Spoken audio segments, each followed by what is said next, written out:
If you're the purchasing manager at a manufacturing plant, you know having a trusted partner makes all the difference. That's why, hands down, you count on Grainger for auto reordering. With on-time restocks, your team will have the cut-resistant gloves they need at the start of their shift. And you can end your day knowing they've got safety well in hand. Call 1-800-GRAINGER, click Grainger.com, or just stop by. Grainger, for the ones who get it done. Happy holidays. Want to give your host a gift?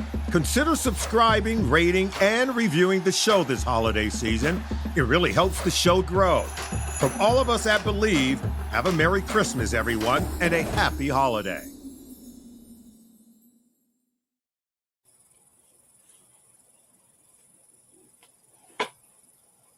Oh, hey, guys. Sorry, I was just trying to look out my window, to see if hell's frozen over, because it looks like old Francesco, Aquilini, Aquafina, whatever you want to call him. Apparently he's approved a rebuild for the Vancouver Canucks, according to Jim Rutherford. So that's why I was kind of looking outside, see if, hell's frozen over, because what? Aquilini has finally gotten a big old dose of reality, or he's finally caved, or hell's really frozen over. I mean, it is the Christmas season, so maybe we're going to dive into this and talk all about this in this video. So buckle up, Canuck fans. Canucks are heading for a rebuild. So let's go ahead and hit the intro, and then we're going to break all this new interview from Jim Rutherford that he did with Patrick Johnston. We're going to go over it. I'm going to hit the intro, and let's get into it.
What's up, Canuck fans? Welcome to the Line Change.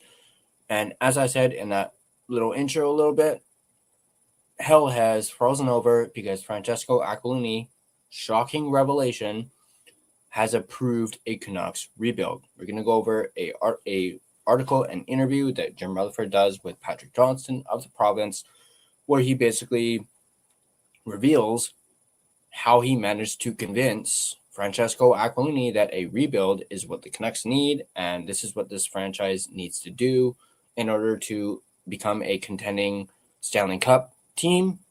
And that all starts with a trade of your captain, Quinn Hughes, your best defenseman in franchise history. Some could even say and argue that he was the best player in franchise history, at least with the trajectory that he was on had he stayed.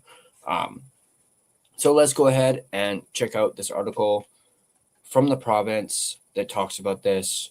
And also, happy holidays. I know Christmas is about a week away, so Merry Christmas and happy holidays to everybody watching this right now. So let's go ahead and bring this up. I'm actually going to maximize this a little bit so you guys can actually see. I know not everybody has glasses, so let's go ahead and maximize this. The owner is on board, Rutherford told me Monday evening. This is Patrick Johnston saying, Aquilini understands where we're at and of the circumstances, Rutherford said. The conversations I've had, he understands. Hughes was going to go. Rutherford has admitted to everyone. Hughes likely wanted to go, had been the talk behind the scenes for some time, and certainly the assumption I'd been operating under for a while now. even if no one was saying it on record.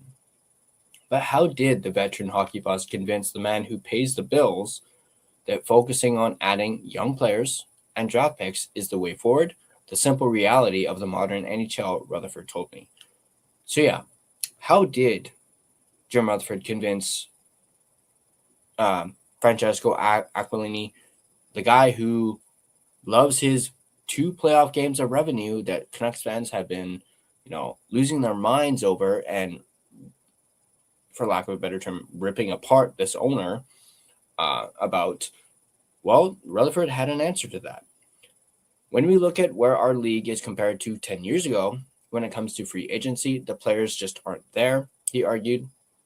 Last summer, one could argue, taught a lesson in that reality. Trades still happen, but the reality that to build out your roster, you need to juice your efforts in the draft. The Hughes trade played out even better than he hoped, he claimed. I was stressed we wouldn't get the return we were after, he said. We would be painted into a corner. We do now need some success in this draft. If we were to do that, we'll avoid a 4 or 5 year rebuild. So that is from Jim Rutherford. I'm going to go over a separate article that kind of intertwines with this article and, those comments as well. And this also kind of references the Boston Bruins and what they did a number of years ago. So let's go ahead and bring this up. And it goes on to say, obviously, the Vancouver Canucks' president of hockey operations will want to get at least one high-end pick in there, referring to the draft, but you can still build out a roster full of handy players if you really do hit your marks. Rutherford has been in the game a very long time, so he knows how teams can be built. There's a real chance for him and his staff to reset the Vancouver Canucks, and quickly. Let's go over this next part. And this is where the Boston Bruins comparison gets brought into this article. Just take a look at the Boston Bruins as drafts from 2014 to 2016. Across those 3 draft years, the Bruins picked 16 players who ended up playing NHL games, totaling 4,818 games. Of those 16 players, 6 have played more than 500 games. Charlie McAvoy, Jake DeBrusk, Brandon Carlo, David Pastrnak, Ryan Donato, and Danton Heinen. And 3 others who fall below that mark are still pretty useful NHLers nonetheless: Jeremy Lauzon, Trent Frederick, and Ryan Lindgren. Now let's continue. There are a couple legit stars in that haul, plus a handful of truly useful players. This is what Jim Rutherford means when he says the Canucks have to nail their upcoming drafts, especially in 2026, when they want to be picking high in the first round. We'll have another pick late in the first round, and you have to think are dreaming of adding at least one more first-round pick. 3 first-rounders in one draft has the chance to truly redefine the future of this team. But of those Bruins, even in the midst of all their draft success, tell another tale there. At the 2015 draft, when Boston had made some astute trades to land 3 first-round picks in a row, 13, 14, and 15, as that draft unfolded, there was some real buzz that the Bruins were set to land a remarkable trio of mid-tier prospects, guys who could follow on from Pasternak's late-blooming, exciting prospects. As Reese Jessup, then of Canucks Army and now an amateur scout for the Carolina Hurricanes, said as the draft was unfolding, Boston had a chance to land Matt Barzal, Kyle Connor, and Ulrich Kylington. All 3 were highly regarded, even though they were outside the top 10 of the draft. And the Bruins stunned everybody by not picking any of those 3, instead choosing Jacob Zboril, DeBrusk, and Zach Senyshyn. Zboril and Senyshyn quite clearly were busts. DeBrusk, play on words there, has proven to be a solid NHLer and now plays for Rutherford and could prove to be a key veteran leader in this fast rebuild. He has played in a Stanley Cup final, after all, in 2019 when the Bruins lost to the St. Louis Blues. Imagine if the Bruins had drafted even one of Barzal or Connor, Stanley Cup in 2019 or 2020 maybe. They would be a perennial cup contender for sure. That said, even without those 2 electric wingers, they're still among the league's best. The other point to remember here is how the Bruins ended up with these picks. In both 2015 and 2016, they missed the playoffs, although only by a hair or two. They were still trying to win. Imagine if they had made a few more calculated trades, moves which strategically weakened their roster in such a way that they had ended up drafting in the top 10 or even the top 5. That's where the Canucks find themselves at the moment. They do need to find a way to not win too much here. The 2026 draft is a good one with some truly prodigious talent at the top. If they can find themselves into the top 3, where they could select a Gavin McKenna or an Ivar Stenberg, that would certainly juice their chances of pulling off a quick rebuild and avoiding a 4 to 5 year slog, which Rutherford is desperate to avoid. So basically what this is saying is Rutherford is eyeing a 3-year rebuild for the Vancouver Canucks. He doesn't want it to go past 3 years, so he's basically banking on the Canucks drafting well over the next 3 years. At least that's what I'm getting from this. And it's really interesting to have the Bruins comparison with the Canucks. And actually kind of ironic too, because the Canucks play the Bruins on Saturday. But yeah, that I actually, believe it or not, some of this I didn't even know. Not that I pay much attention to the Boston Bruins, because I don't. I'm not a Bruins fan, but I found this interesting. Which one was it? This one, talking about how the Bruins had a chance to land a guy like Matt Barzal, Kyle Connor. Obviously, I haven't really heard Kylington's name, really, at least lately, so maybe he was a bit of a bust. But the fact that they had those first two, Matt Barzal and Kyle Connor, they could have drafted those guys. Like those two guys. But instead they picked Zaboro, who was a bust, and Senishin, who was a bust as well. But at least DeBrusk wasn't the bust. And, again, ironic that he's playing for the Vancouver Canucks now. But the fact that they didn't do that, wow, that's a mind. And if I were a Boston Bruins fan, I'd be pissed off about that, because those are two really good players in Barzal and Connor.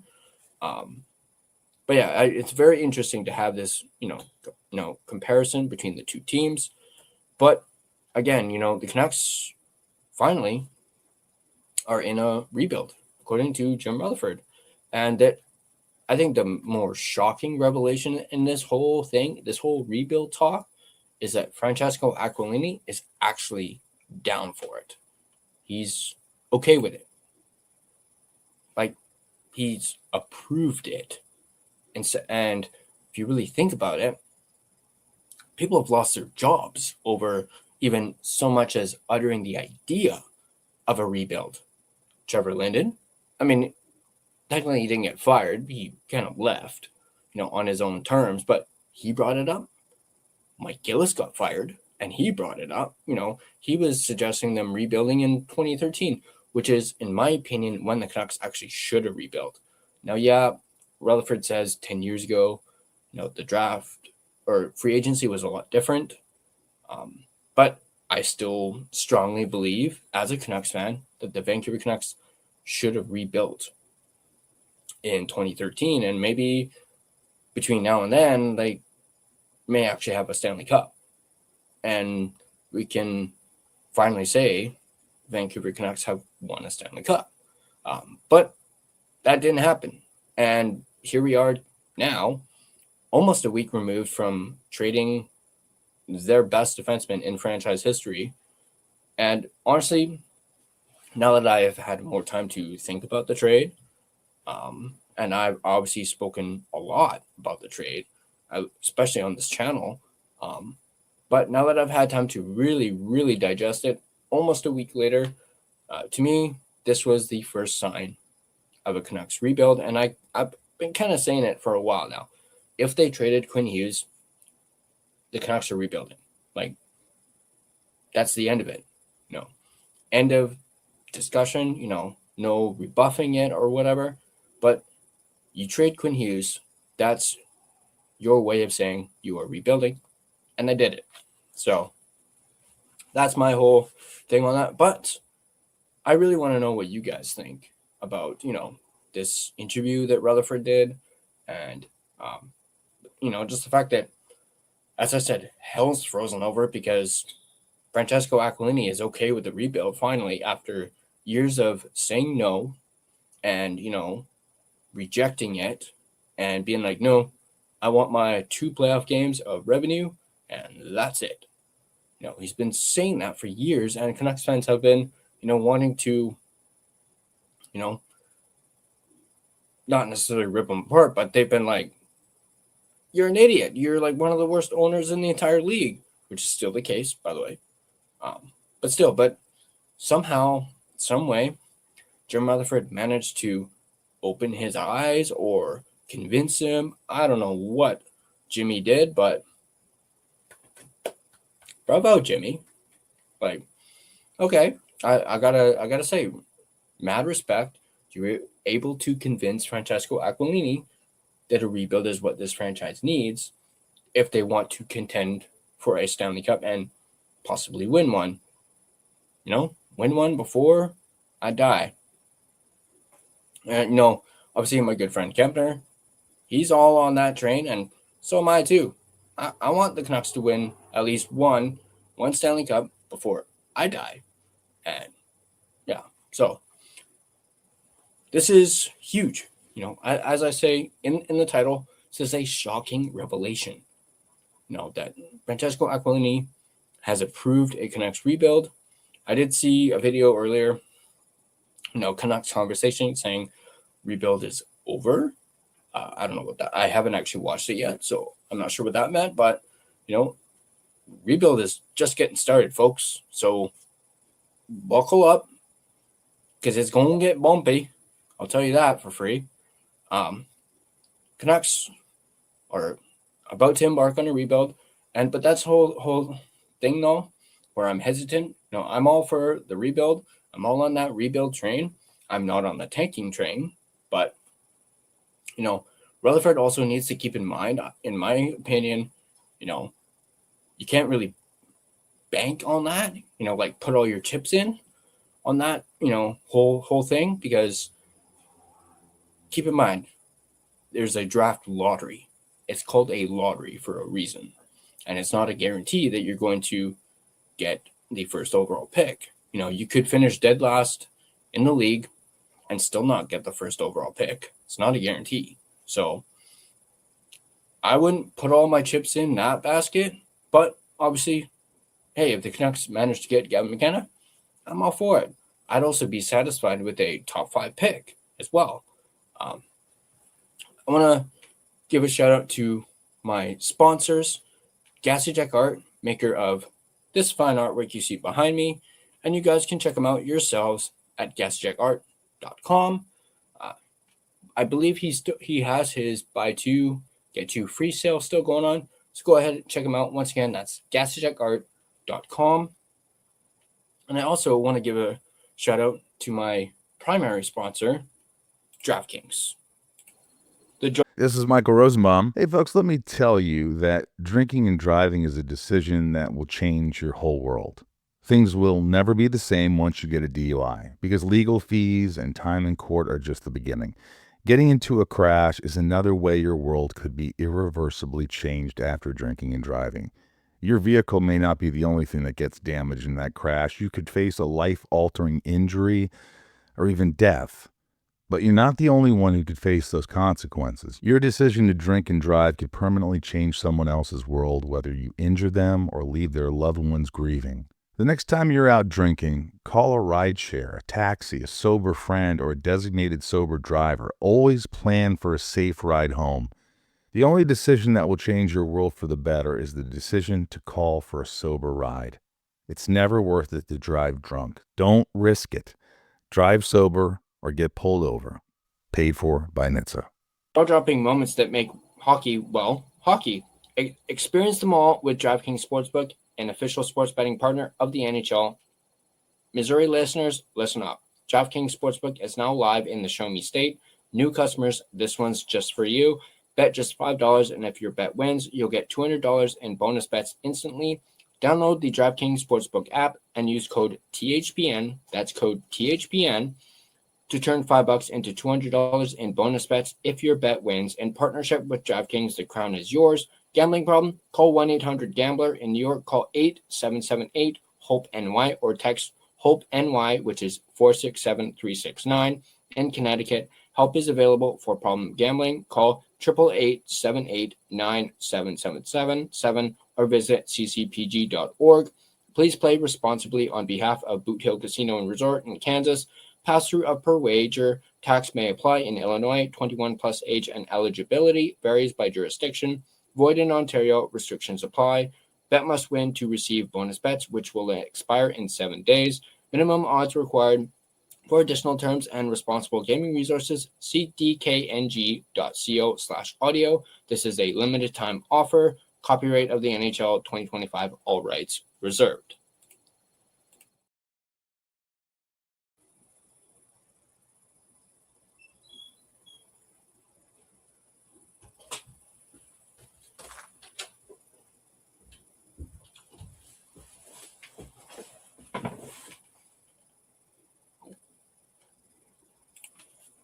All right. So, I do want to take a look at something. Let's actually take a look at something real quick. Let's take a look at the actual 2026 draft. See if I can pull it up real quick, just so we can maybe peek and gander at some of the names. I know a lot of people talk about Gavin McKenna. Recently, people have been talking about Ivar Stenberg. But let's take a look at the 26 draft. And just some of the names that, hey, if the Canucks do pick in the top 5, or even top 10 for that matter, who could they maybe be looking at in this? So let's go ahead and check this out. It doesn't actually... so it's showing here traded picks, but I don't care about traded picks. I want to see who is... this is Wikipedia, so it's not the most reliable source, but...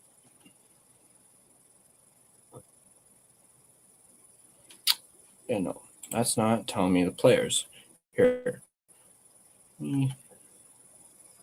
Okay, here we go. Sportsnet.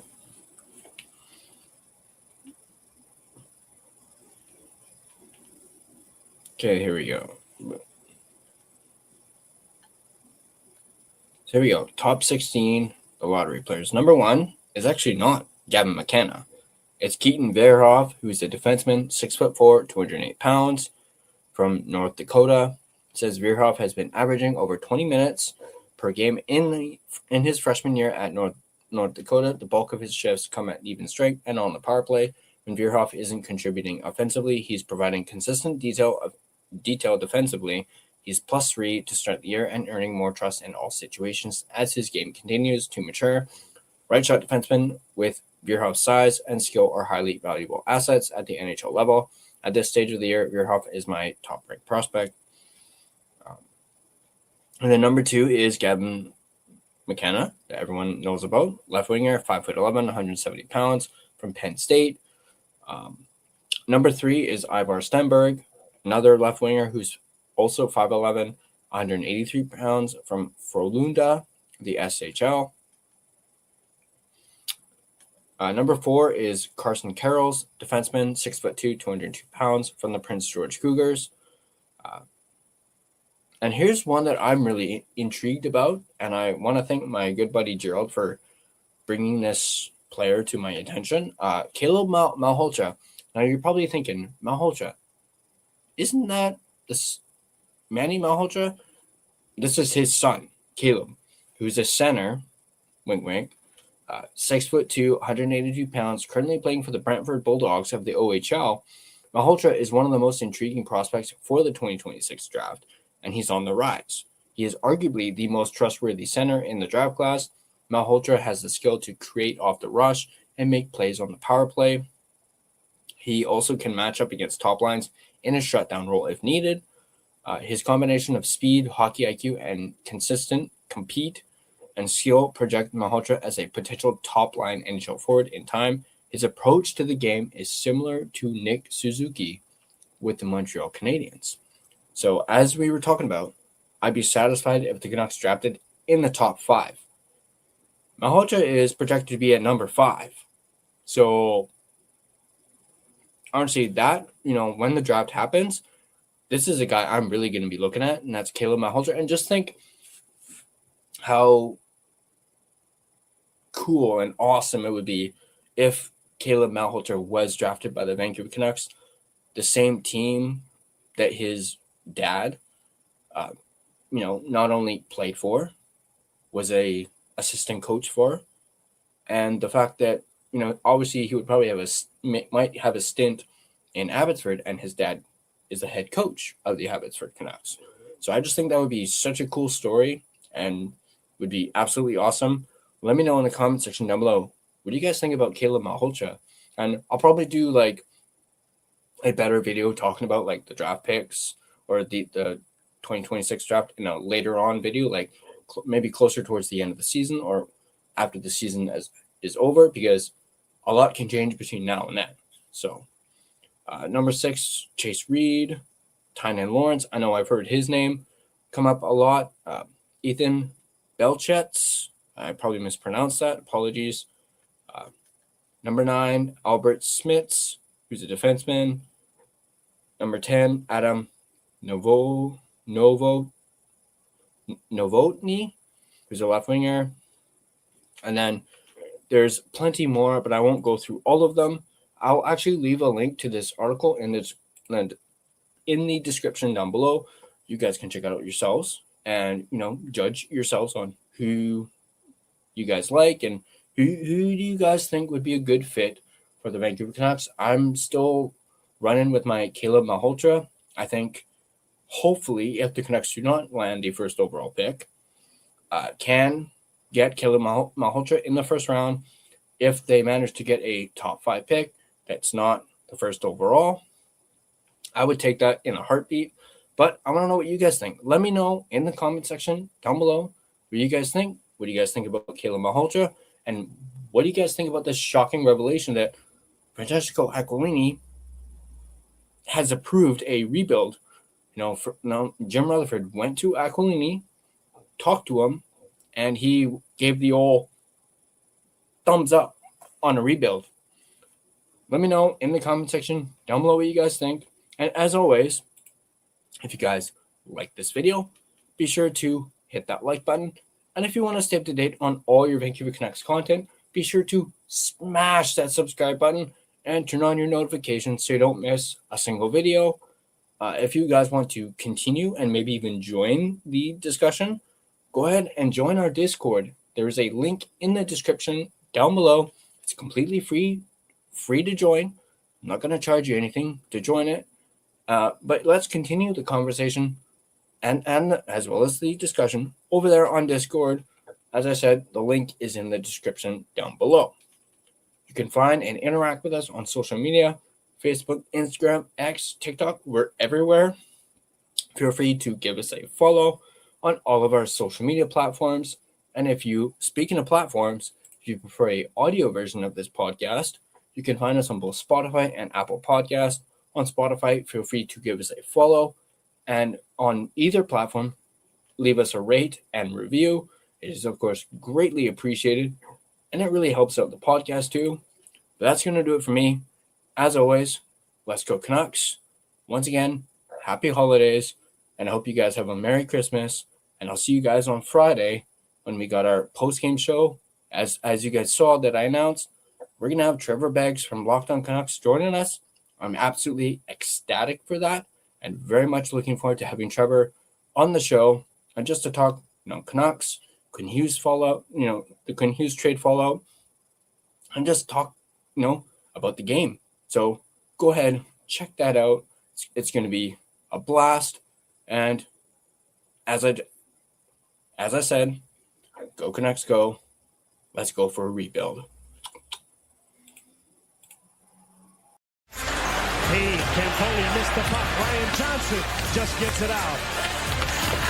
And you stuck the puck back in. Campoli trying to clear it. Burrow shoots, scores!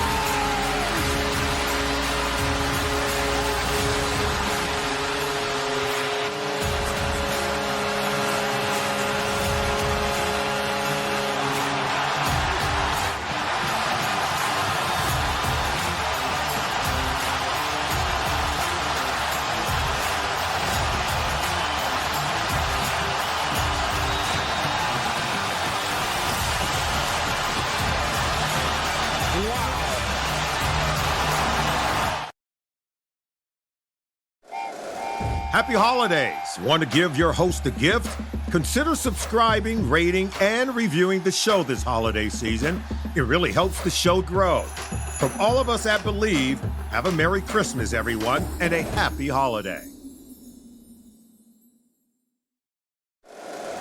If you like the show, please take a moment to rate, review, and subscribe. It really does help the show to grow. Thank you for listening.